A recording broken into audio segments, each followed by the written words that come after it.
Greetings all, Justin here. I need to highlight two content warnings ahead of today's episode. As first, this episode does contain sensitive subject matter and adult language, so listener discretion is advised. And the second disclaimer is technical, as due to some technical difficulties, I had to record this episode via Zoom instead of my usual Zencaster, which did lead to some pockets in which there's an echo from the audio feedback. Working with my editor, we tried to edit and reduce the feedback as much as possible, but there are still some pockets in which you'll hear the echo, which I'm very sorry about. I thought about not releasing this episode, but the conversation was so heartfelt and rich of insight, I decided to just put it out in the world. And I hope someday to have Dr. Nima on again to make up for the technical issues. Well, I hope you enjoy, and thank you again for tuning in.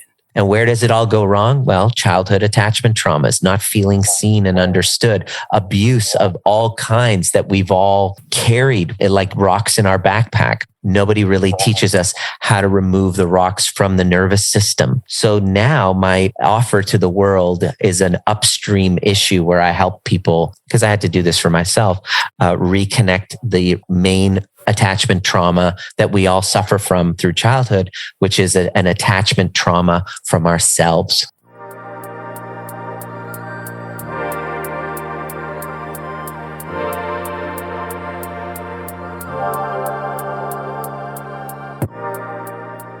Welcome to Living Once Twice, a lifestyle design and personal adventure podcast. My name is Justin. Come with me as I'm here to help you chart your course for creating the fulfilling life you desire. Join me as every Wednesday we'll dive into the inspiring guest stories, remarkable science, and useful strategies to help you create the momentum you need to take action towards designing your dream life. Remember, your dream life is waiting for you. It's time to go for it. You deserve it.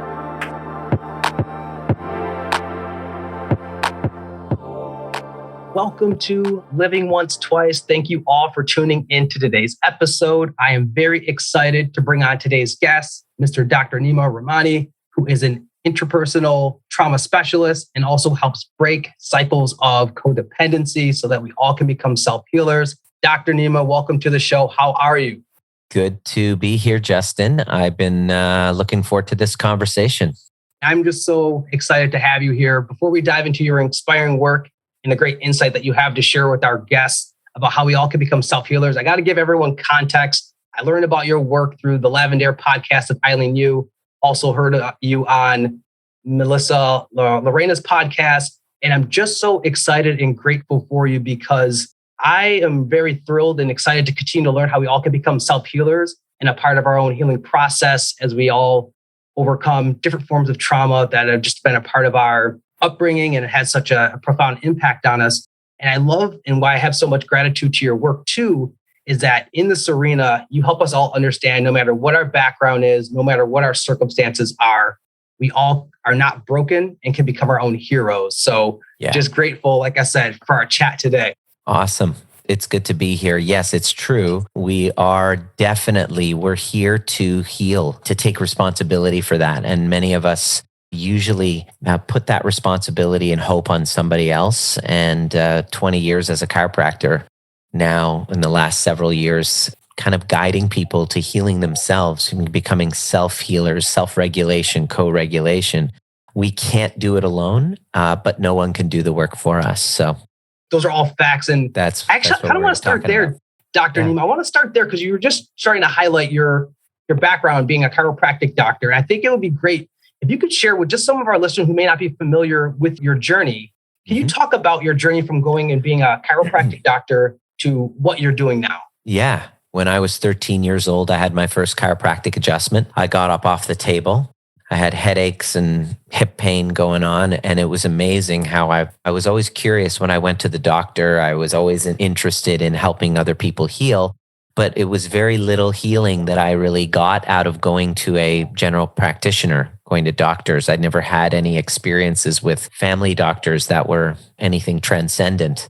like I did that first day when I got my chiropractic adjustment and I got up off the table. I said, I feel completely different. And that started my curiosity with understanding the nervous system, because that's really what chiropractic is about the philosophy that your brain and nervous system is the core central foundation of how your body functions, how you sense and perceive the environment, how you react and respond to the environment. It all happens in your nervous system. And when you have stress of any kind, physical, emotional, structural, chemical, it causes an insult to that nervous system.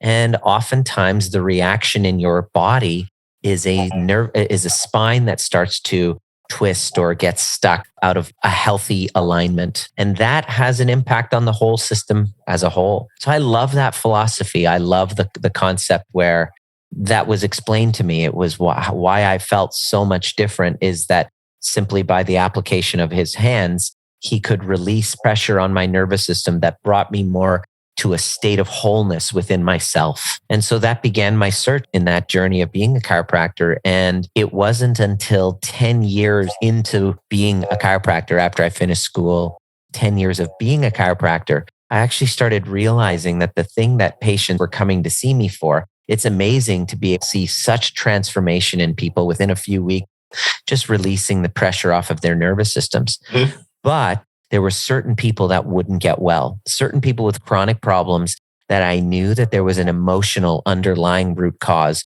but I couldn't quite put my finger on it. I just knew that they weren't addressing it properly at their psychotherapist's office, that it had to do with trauma of relational breakdowns. This was a big revelation for me. The people that came in were dealing with stress. Well, what causes the biggest stress in our lives? Well, that's easy. It is nothing is more stressful to a human being than a ruptured attachment in a relational dynamic, whether it's a parent, whether it is like I just recently am going through some challenge within my family right now I have a twin brother, my parents, and there seems to be a deep rupture that's happening literally as we speak. And I'm noticing my own reaction to it. And it brings up so much from my past, the experience of not feeling seen by my parents. And so this was a felt sense realization that I had, not only in my own life, but in my patients' lives, but that if I wasn't helping them deal with their attachment traumas, then I wasn't upstream at the root cause problem they were coming in to see me for. So if you don't address it at its root, it then creates a state of dis-ease. Your digestive system goes off, your hormonal system goes off. You have chronic tension, you have anxiety, and this is all ruptured attachment. This is early attachment trauma coming up. And without the tools to be able to manage that, these traumas get stored in our body and create a state of dis-ease. So as my understanding of the nervous system deepened over 10 years, 20 years of practice, I realized that my real passion was now teaching people how to become active operators of their own nervous systems and heal these attachment traumas that their bodies are all at the effect of.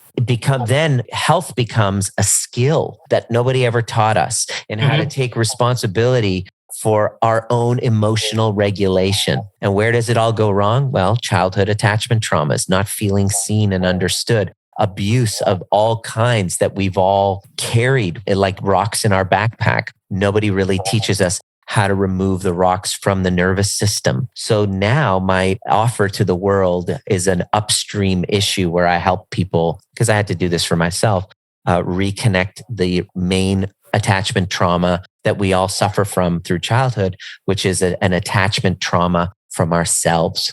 We self-abandon, we self-betray so that we can get along, so that we can belong, so that we could comply and conform and be loved and seen. And somewhere along the lines, everything falls apart, only to help us return back to the younger parts of ourselves that we fractured from. So I help people do that now. It's a lot of fun. Oh, wow. There's so much there that you shared that I want to unpack and dive deeper on. And what has really caught me into your work is you help break this narrative that those of us suffering with attachment wounds and traumas, it's not necessarily something we need to be ashamed of. Because as you were talking about in that story, a lot of it is connected to our past, to our childhood. and things of that nature. And there's a specific manifestation, as you were talking about, somehow we exhibit different behaviors because these wounds have gone unhealed. And one in particular is codependency. And it's something that has really started to become on my radar and my awareness of my own personal journey. So I would love for you to share more about what is codependency. For those of us who maybe aren't even aware, what are some major signs, if we're not sure if we are codependent, that we might be exhibiting? Good question. And the first real question that needs to be asked is, what's a chiropractor doing talking about codependency after all?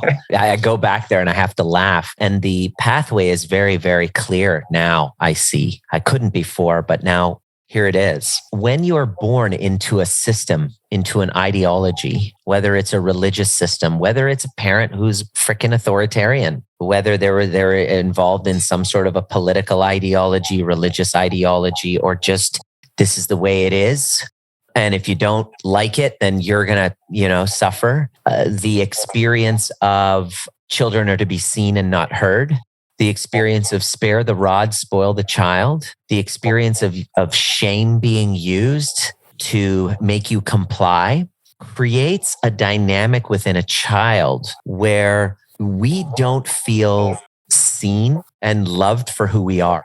We actually feel like we have to perform, that who we are at our core is not lovable. And the only way we can receive love is by behaving a certain way, filling a certain role, taking on a certain identity, like rescuer, good girl, or unconsciously becoming the parent, the parent to a parent, like a dead mother, emotionally dead mother who's dealing with addictions, dealing with depression, dealing with a toxic relationship with your father, with her partner, whoever, her intimate partner, and you're experiencing this lack of feeling and emotional attunement.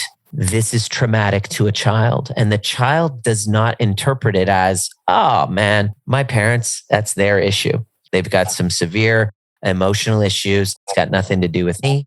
I'm lovable as I am. No, that's not what the child thinks. The child then gets in their DNA a neurotic eagerness to please and to become a slave in order to feel lovable. And so that lack of connection then causes us to experience a great deal of rage, but we can't turn that rage to our parent because then we would risk more abandonment. So we turn that rage towards ourselves. And this is where self-hatred comes from. And this is where it's like our body starts to attack itself and we start getting these major depressive disorders like chronic pain, chronic fatigue. That's all anger and rage turned inward. And so these were the people that would come and see me in practice. And I'd be like, I see this very distinct quality in people with chronic pain, chronic fatigue, chronic illness. It was all this same pattern. It was this deep sense of rage from not feeling seen because you had to step up and be the support of the family, this sense of duty, but then resentment as well because you don't feel taken care of. And then you keep repeating these patterns in your relationships because you don't believe deep down that you're worthy just for who you are.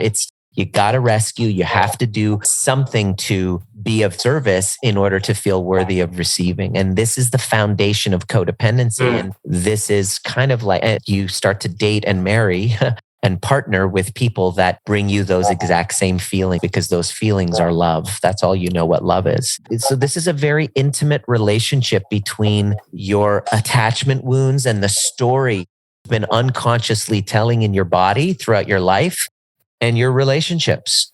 And then it impacts your health. And so I was seeing people at the end of this dance, of this train, of this upstream. I was seeing them, I have chronic fatigue. I have chronic pain. I have this, I have this. Not realizing that their illness is the one thing that lets them be able to say no, because they're not allowed to say no because of the slavery that's been they've been groomed. The codependent has been groomed to be a slave.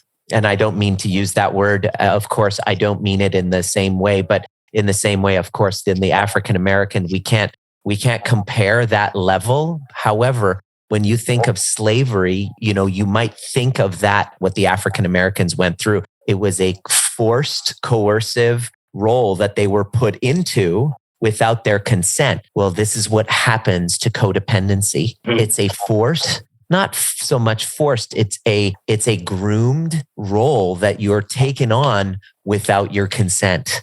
Right. And so we carry that with us into our relationships and we repeat compulsively those same patterns. And then we feel exhausted. We feel angry and we just can't break free because of the guilt.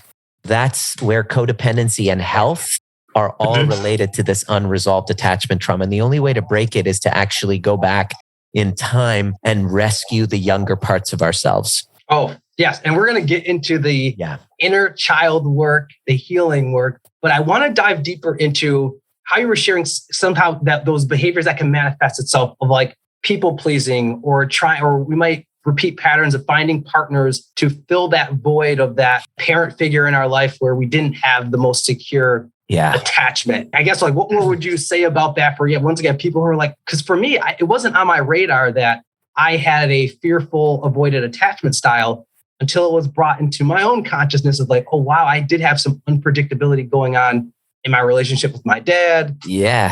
And the dynamic that I played with my mom. So not understanding like, oh, wow, here's some of the totally other behaviors that come up. Yeah. Totally unconscious, isn't it? Exhibiting codependency. Yeah. So I guess just for listeners out there who, once again, maybe walking around unconscious, other things that you can bring into their consciousness that they should just be aware of signs. This podcast is a good start, but unfortunately, I wouldn't have woken up unless I had a big rock bottom. And that's unfortunately what causes most of us humans. That's how we are. We're comfortable. We're unconscious. We're comfortable. There has to be someone there to help you unplug from the matrix, right? Usually there's a wake-up call.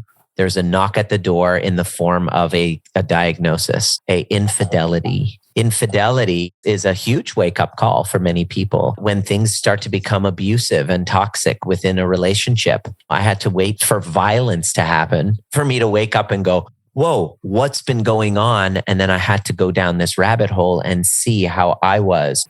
Not that I'm relinquishing blame and making it somebody else's fault and blaming my parents. Not at all. I'm saying I was at the effect of generations, intergenerational trauma that was stored in my body. And I was at the effect of it. And, it was up to me to break that cycle, is to be the cycle breaker. Yes. It's not about blaming, but it's about taking responsibility and saying, okay, I see where it all began. It's not my fault. There's a lot of shame. That's what stops people. The biggest obstacle is people, you just said it, like, oh my God, it makes me feel weak. No, we need to actually talk about it.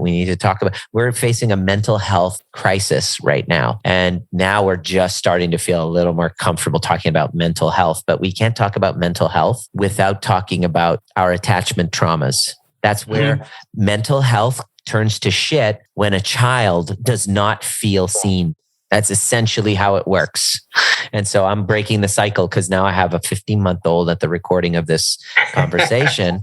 And I want to make sure that he does not have to play out his traumas in these toxic relationship dynamics like I had to, that he can now approach relationships from a secure place, not there to fill a need that me and my wife were unable to meet because of our unconscious parenting. So this is really why I really love talking about this and teaching my community about this. Yeah. And what's so powerful about what you were sharing there is the personal accountability piece of taking ownership of it. It came into your consciousness. Unfortunately, for many of us, including myself, you have to hit these rock bottom moments, a relationship ends or something of that nature. I love how you go insight into action, because going beyond talk therapy, there's like this fork in the road moment that people have where one route is the route that you were sharing where, okay, you take accountability for your healing. But there's another route that I've heard you also share where some of us can stay victims to this. I could continue to label myself a codependent. I've got a fearful attachment style. I've got daddy issues. And it becomes easy to almost go in the direction of staying stuck in it. Yes. So I'd love for you to share too. Why do some of us stay stuck and stay victims when we have this awareness of what's going on and we could go a different route? Well, victimhood is a very alluring. I know this sounds terrible, but we kind of sometimes would rather choose to remain victims for very specific reasons. I mean, there's a lot to gain from victimhood. Victimhood, here, I have a couple of notes that I took. I was sitting down and I was like, why is it that we love to be the victims so much? I remember just thinking of that. As you just said it, I was like, there was a moment where I had so many DMs from people and I just sat there going, wow, like there's a huge resistance to leaving victimhood. I had to write down, just going to inside intuitively, is why we love to stay victims so much. And what I discovered is that staying victimhood serves 4 psychological needs. This is what we have to want to get over in order to heal. Otherwise, we are going to stay in victimhood. And there's a huge, vast majority of culture that will just want to stay there. And you'll go to therapists that will unfortunately keep you stuck there with one narrative. And there's a reason. Number one is that it helps us restore a sense of agency, a sense of choice when we felt so powerless. So victimhood comes from a power of feeling a sense of powerlessness. But then when you're feeling like a despondent nobody, being the victim allows you to become a somebody when you felt like you were nobody.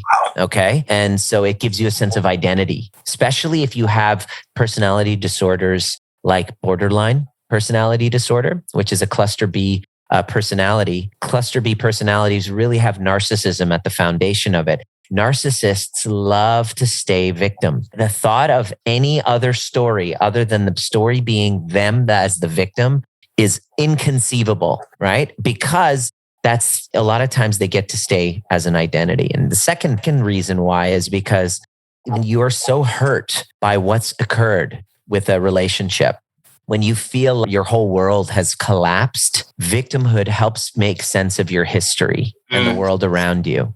It helps you make sense of it. It's like, okay, I can split it down the middle and say, I'm the good guy and that person's the villain. It gives structure and order and a purpose and direction, even a sense of karmic justice to your despair, right? So we don't want to let go of that. To heal from that involves taking responsibility, but I have to let go of this safe kind of model or map that I've given of the world. They're the villains. I'm the good people, right? I'm the victim. They're the villain. The third one is victimhood gives us permission to actually avoid the world because it's scary out there. Oh, you reaching out to me took courage. Say, hey, do you want to do a podcast? Me stepping up every time I talk into this camera or this microphone, I have people that get triggered and upset by what I say. So they say horrible things to me sometimes. And it doesn't feel safe a lot of the time to get out there and then say something that's truthful. And so me being able to stay and play the victim gives me permission to avoid that world. It's like an encasement, right? But then again, it becomes a coffin. It mummifies you and renders you a corpse. It's very constrictive. And so the last part of victimhood, the reason why we don't get rid of it, because that was a really great question, is that victimhood also gives us a sense of grandiosity. You know, it's a moral superiority. I'm angelic. It's a morality play. When I play the victim, I can say you and I have a thing. We have a disagreement. We have a conflict. If I play the victim and I go tell all these people about what a horrible person that Justin was because he did this. It's a morality. It's a superior. I get to be a superior. And all of this behavior of victimhood comes from this deep sense of insignificance, of emptiness inside of us. So it becomes the identity that we take on to be something other than the empty core that's left after the trauma we've experienced. Unfortunately, if we don't take responsibility, we'll stay there. We'll stay there for years and it burns out our adrenals, our digestive system, our nervous system. We can't sleep. We stop trusting. We become bitter. And if you're seeing a therapist or you're in some sort of a support group that keeps you in this narrative, just know that this venting that happens is not good for your nervous system. You are actually doing more harm. I'm not saying it's not good to be surrounded by a team of support. The thing is that once it happens, it's nice to be in a group of support for a few months. But after that, if you're not challenging your narrative, challenging your story, and it's just being promoted, you're ossifying your victimhood. You are calcifying it. You become this encased, and this is what I would see. And that's why I left chiropractic. I'm like, I don't want to work with these people. I only want to work. The medical system is chock full of people that are refusing to take responsibility for their healing their own emotional attachment wounds and transcending this identity of victimhood. And that sounds very harsh for me to say to many people, depending on where you're at in your journey. If you've bypassed that victimhood and you've done the work beyond just talking about it every week at a counselor's office and really gone in and integrated your shadows and owned what you projected in that other person, like really taking responsibility work, the stuff that we do in our trainings. If you have done that, you'll hear what I'm saying and you're going, fucking right, Nima. Like, I was a victim for 50 years, 20 years. I labeled myself as a survivor. All I realized, I was exhausted. Finally, I decided to put down the magnifying glass, stop labeling and diagnosing other people, looking at myself. And I noticed these things. And now I feel so much more responsible. I have compassion towards myself and the other person. And I'm not faking it. I'm actually feeling it. I'm not bypassing anything. I'm not pretending that I'm okay. I'm actually complete with it. It's not a bypass, not a spiritual bypass. It's not a get over it. It's I really dug in and felt the pain, and I have compassion towards myself. I'm not blaming myself. This is not about blaming me for what I did. I was completely unconscious in that relationship. I couldn't have known any better. I was groomed to be in that situation, and I have compassion both towards myself and the other person. I'm no longer a victim. Boom. Those are the people that heal. That's how you heal from codependency. You have to take responsibility. You have to basically go, no, it's not my fault. I'm the one that's going to break the cycle. Didn't even start with me. Oh, I love that. Just us taking agency. Also, you just being honest and transparent. Like, this is work and this is a journey. And I've heard you talk about Joseph Campbell's work as well in his work, the Hero of 1,000 Faces. Yeah. And I think that was so powerful, the hero's journey. And could you just share more about what we could take from the hero's journey and understand how it can relate to our question. Yeah, our healing, our rebirth, giving death to the old stuff. In order for you to heal from whatever it is you're going to the doctor with, that's a chronic issue, your depression, your addiction, your relationship dynamic, your toxic relationship dynamics, getting over your ex, healing your grief, you name it. I want you to realize that you are on a hero's journey. You're the hero. The big distinction when you take on your healing journey is that most times we take on healing journey of, oh, I have these symptoms. What should I take for it? What doctor is going to help cure me and all that stuff? And that's when we try to make our therapists and doctors our heroes, or coaches our heroes. I played that game for a while. I want to be the hero. And then I became the villain. When I became the villain, when I couldn't be the hero, I was like, oh shit, I don't want to be the hero. My job is no longer to be anyone's hero. The hero role that I was playing was part of my grooming, part of my unconscious patterns from childhood. Now that I'm healing that, I don't need to play that role anymore. I love to guide other people on their own hero's journeys. And the hero's journey is really about understanding the pain that we're running away from, the insignificant little part of us, that emptiness inside because of a childhood where we did not feel emotionally met. And our hero's journey is to go back, each of us that we're all responsible for, to go back and reconnect with those parts of us that we had to let go of in order to belong and survive and to feel understood and to conform. And to feel attachment to the people around us. And everybody's hero's journey is a call to action to go and reconnect with those parts. And when you do, you heal, you connect to purpose, you grow up, you mature. And if you don't, you will stay juvenile looking for heroes outside of you for the rest of your life. So now my development has been first, I had my program was called, I just kind of a nickname for it was Project Neo, where I was there to teach others on their own healing journeys, whether it's relationship or health or a combination of both usually, that they were the ones that they were looking for all along. That's Project Neo, the one. They were the one. Now I've evolved and I have my facilitators training, Project Morpheus.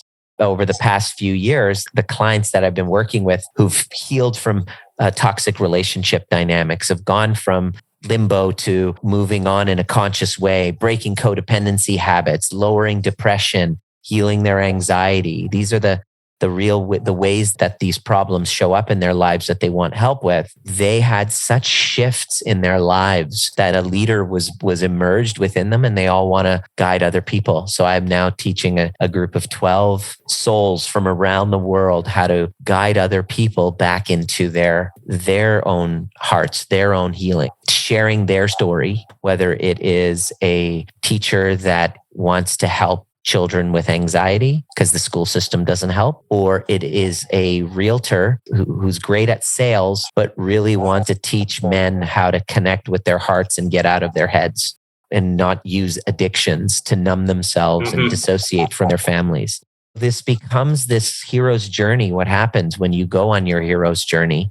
The last part of the journey is the return back home with the elixir, is that everything that you've done, there's a death of the old self and you emerge as the new self, healed, feeling complete. And now you can return back home with the elixir. Hey, this is the gift. And you now become a guide for others. And that's all our hero's journey. We're all here to help others relieve their suffering in some way. That's why you're doing this podcast. Yeah, it's been a part of the work in the journey. And what I love about what you shared too is how it all starts with us. And we're all going to be at different parts of our story. So I would love to now pivot, because we talked about that fork in the road where there are folks who are ready to take ownership of it. So can you just share what's some advice and some strategies for folks to begin this healing journey so that they can start to become their own hero and, to your term, starting to become trigger proof? Yeah. I tell people like, okay, so where do I begin? I tell people where I began, because this is kind of like, I don't use the word should. Healing is kind of like a spiritual journey. I'd rather share with you where I began. I began in a breathwork journey. I did a breathwork ceremony and I learned how to get into my body. And I realized I've spent the majority of my life outside of my body. And breathwork was the start of it for me. It's kind of like the portal that I jumped into to begin the new relationship with myself, essentially. The best place to begin. It's like, where do I even begin? I mean, any step you take, where do you begin? Even if you just got a gym membership, you're moving in the right direction. Even if you said, you know what, I started taking yoga classes 3 days a week. Great. You're actually moving in the right direction because you're physically moving your body in that. And then you start doing a green smoothie every single day. Great. You're making incremental progress. You're actually moving in the right direction. But with my situation, because I've done all of that, I needed to go deeper. Breathwork was the portal. Breathwork and badassery is a training that I do for all of my students. And I opened that time up for guests to come in and to try it out, to try what the real work is. It's kind of like CrossFit. It's like you're joining us on our mat. You know, hey, you're traveling. Okay, come join us on our mat and see if this is something that this community and this conversation is something that your soul has been needing in order to awaken to living what you're here to do and having relationships that actually work and having a body that feels safe and understanding intimacy. So breathwork is where I would begin. So I created an event, Breathwork and Badassery, and I have inner child meditations and I have a digital video kind of product that helps people start at home, which is great, but showing up and being with the community and doing it, there's no replacement for that. We need connection. We need co-regulation. So I would tell people to find a community and a guide and to be engaged in this conversation of possibility, of healing, because that's how our ancestors did it. And we are now becoming what's called atomized, social kind of distancing, segregation. It's coming back with medical segregation of what you choose, whether or not, like we are masked and we're divided. And that's when society starts to crumble when we do this, because that's really goes against what our nervous systems need. To find a community where you can assemble and to greet one another in a place where you feel seen and understood is critical. And then the embodiment practices and neural exercises to learn how to regulate your emotions, to become the master of your emotional flashbacks that keep coming up. And so those are skills that we never really were taught, but can be learned, which will make incremental progress in every area of your life, from your relationships to your health, to your sense of self-worth, to your ability to handle, resistance and procrastination. And it all comes down to healing your traumas. So find a guide and a community and go all in. Oh, man, Doctor, you're a global treasure. And I appreciate you just sharing skills and strategies that folks can start right away. So as we prepare to wrap up here, we'd love for you to share, where can people, because you talked about some of the workshops you're offering and also community. What's next for you and where can people go to find out more and also tap into the community that you've created? Yeah, the Trigger Proof Facebook community is great. At this time, it's got over 9,000 people. It's a free community. That's kind of my free community. And that's where most of the events and everything, I'll send you a link right there. That's your first step, is to join that one and join us at our breathwork event each month and the overview experience that happens each month. These are events that I open up for the public. They can register and enroll and just kind of get a taste of the community. And then if people really want to go all in, there's an application process. So we get to see if we're the right fit and what outcomes you'd like to have with your, usually it comes down to relational patterns, triggers, that your attachment distress responses, fight, flight, freeze, fawn, that's been disruptive to you having a healthy relationship. What do you want to create? What do you want to do? How specific is it? And we'll actually help you create a specific plan to make sure that you are not so reactive with your kids, are not so completely regress to a little child when the person doesn't text you back right away. There are parts of us that all need to grow up a little bit, and that's our work of healing. And I just love teaching people this. Oh, well, Dr. Nima, as we wrap things up, I just want to thank you again. You are a global treasure that needs to be protected at all costs. I just thank you for coming on here today, sharing with us ways that we can self-regulate ourselves, ways that we could heal and really take on that, and share a powerful quote that you shared from Carl Jung, which is, until you make the unconscious conscious, it will direct your life and you will call it fate. And I share that because it's just a reminder that we don't have to operate in autopilot anymore and leave unhealed trauma suppressed. We could really be active change agents and have agency to become cycle breakers. So I thank you again for your time. Thanks, and folks, as we wrap it up, that is it for today's show. Encourage you to tune in and take advantage of all the resources that Dr. Nima shared, which I'll post in our show notes. I'm reaching out to you all through the time and the space that separates us to say thank you. And remember, your dream life is waiting for you. It is time to go for it. You deserve it. Catch you later on Living Once Twice. Take care, Dr. Nima. I appreciate you. Bye, Justin. Adios.